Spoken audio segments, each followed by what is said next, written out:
Pak Gunawan, terkait dengan IPO kita di hari ini ada dua IPO, CDIA dan juga COIN. Ini dua-duanya kompak menguat, diklaim oversubscription-nya juga ratusan kali. Ini sebetulnya apa yang bisa kita baca dari dua IPO hari ini, Pak Gunawan? Ya, memang kondisi seperti ini sudah kita ekspektasikan ya, terutama di saham CDIA ya, di mana anak usaha dari PPIA. Jadi dengan oversubscribe yang kalau kita lihat dalam beberapa minggu terakhir ini market sepi ya, seperti kurang darah ya. Jadi ini yang saya lihat yang menyebabkan dia punya permintaan terhadap saham-saham IPO ini yang terlihat ya sangat tinggi sekali sampai ratusan kali. Seperti itu Pak Fadil. Oke, tapi jika kita lihat mungkin sedikit saja prospeknya untuk dua saham ini secara sekilas sebetulnya gimana nih Pak Gunawan? Kalau saya lihat untuk CDIA boleh dikatakan cukup menarik ya. Selain daripada dia memang anak usaha dari PPIA dan juga bisnisnya oke ya. Jadi bukan perusahaan yang ecek-ecek lah kalau dikatakan. Dan untuk koin sendiri kan ini salah satu industri yang baru yang IPO ini juga peminatnya sangat banyak juga ya, terutama mungkin pemain-pemain kripto juga membeli ya. Kalau kita lihat kripto seperti Bitcoin itu terlihat dia punya gerakannya terus meningkat. Seperti itu Pak. Oke, jadi memang ada marketnya sendiri-sendiri. Mungkin Anda juga termasuk yang memperhatikan dua saham ini. Pemirsa sekali lagi tetap cermati, amati bagaimana kemudian keputusan investasi Anda terkait dua emiten pendatang baru di hari ini. Baik, kita bergeser sedikit ke indeks harga saham gabungan. Pemirsa kita coba cermati bersama. Tadi sudah saya singgung sedikit, sebetulnya indeks harga saham gabungan menguat 0,19%, masih belum terlalu jauh. Kita coba cermati dari IHSG sendiri ini di 6.918 pada perdagangan di pembukaan hari Rabu, pemirsa di hari ini. Dan jika kita lihat sejumlah sektor masih menjadi pendukung utama dari indeks harga saham gabungan. Dapat Anda cermati juga di layar televisi Anda, pemirsa, sejumlah sektor masih mencoba mengangkat indeks harga saham gabungan lebih jauh. Begitu juga dengan saham-saham yang masih dalam kategori top gainers dan juga top losers. Ini terpantau saham-saham big cap sepertinya masih mencoba untuk bergerak di zona positif.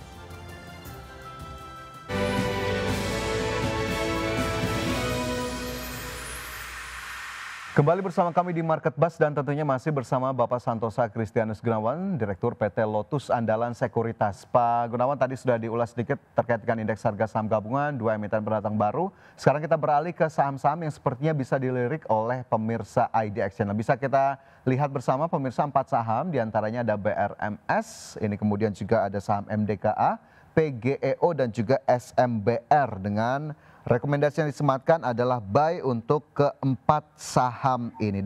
Coba kita cermati bersama satu persatu yang kita gali.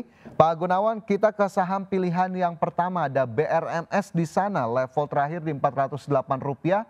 Apa yang menarik dari saham ini? Saham ini boleh dikatakan menariknya dia bermain di komoditas emas ya Pak.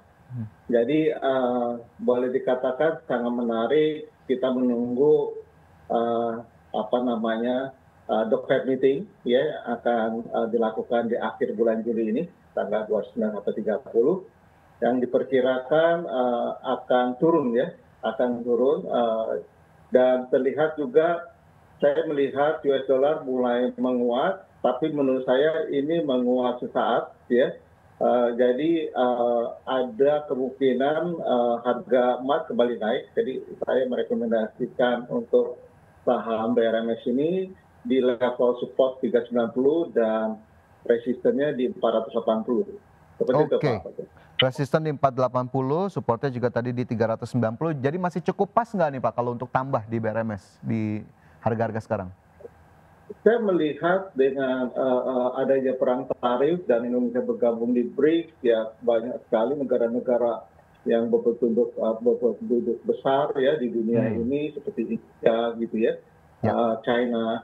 itu yang menyebabkan kalau menurut saya sih US dollar bisa melemah ya, dan terlihat dari obligasi 10 years dia punya bonds Amerikanya itu US Treasury bill 10 years itu justru lagi Hmm. yang artinya bahwa ada penjualan obligasi pemerintahan Amerika seperti itu Pak. Baik, itu untuk BRMS menjadi salah satu saham yang bisa dilihat. Kita bergeser ke saham pilihan kedua. Di sini ada MDKA juga disematkan trading ataupun buy begitu ya, level di 2120 di saat ini, sementara di support dan resistance tadi sudah ditampilkan. Mungkin boleh disinggung kembali MDKA kenapa menarik, Pak Gunawan?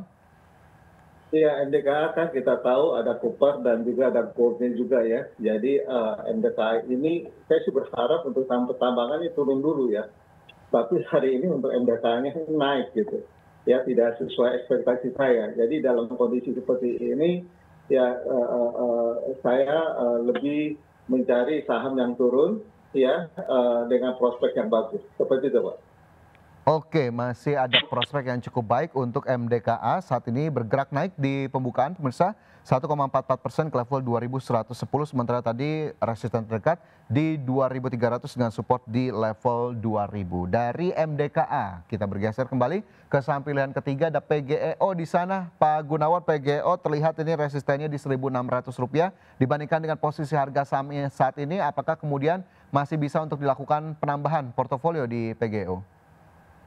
Ya, support daripada PGEO ini di 1.400 Pak. Jadi menarik sekali karena geothermal ya. Jadi green energy dan ini saya lihat banyak investor yang akan masuk di green energy, salah satunya di PGEO yang bermain di geothermal. Seperti itu Pak. Oke, jadi masih akan cukup banyak begitu ya untuk menghiasi industri geothermal, dan PGO bisa menjadi salah satu pilihan untuk dikoleksi. Sementara satu saham terakhir ini juga mungkin menjadi penutup, SMBR di sana masuk dalam rekomendasi Pak Gunawan. SMBR catatannya seperti apa? Ya, untuk SMBR kan boleh dikatakan ini semen ya. Jadi kita tahu bahwa semen ini akan diperlukan untuk giant wall, untuk 3 juta rumah per tahun. Ya. Jadi ini salah satu basic industry yaitu semen yang memang diperlukan untuk pembangunan proyek-proyek pemerintah. Seperti itu Pak. Oke, jadi resisten terdekatnya di 350 untuk SMBR ya Pak Gunawan ya? Iya benar, saya berharap juga sebenarnya berharap turun dulu sampai ke 274. Saya Oke. untuk kondisi ini saya lebih suka untuk bermain di saat lagi turun karena momentum di bulan Juli ini tidak ada dan perang tarif juga baru di declare gitu sama Trump.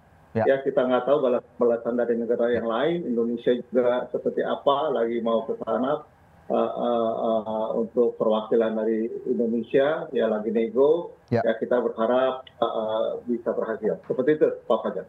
Baik, itu tadi saham pilihan terakhir beserta dengan faktor pendorongnya, 4 saham pilihan pemirsa, dan tentunya disclaimer on mewakili Pak Gunawan begitu ya, keputusan investasi tetap kami kembalikan kepada masing-masing dari Anda. Pak Gunawan, masih banyak sebetulnya bisa kita gali, tapi sayang sekali waktu kita terbatas di pagi hari ini. Terima kasih banyak sudah bergabung bersama kami di Market Buzz. Sehat selalu dan sukses selalu untuk Anda. Terima kasih Pak Fajar.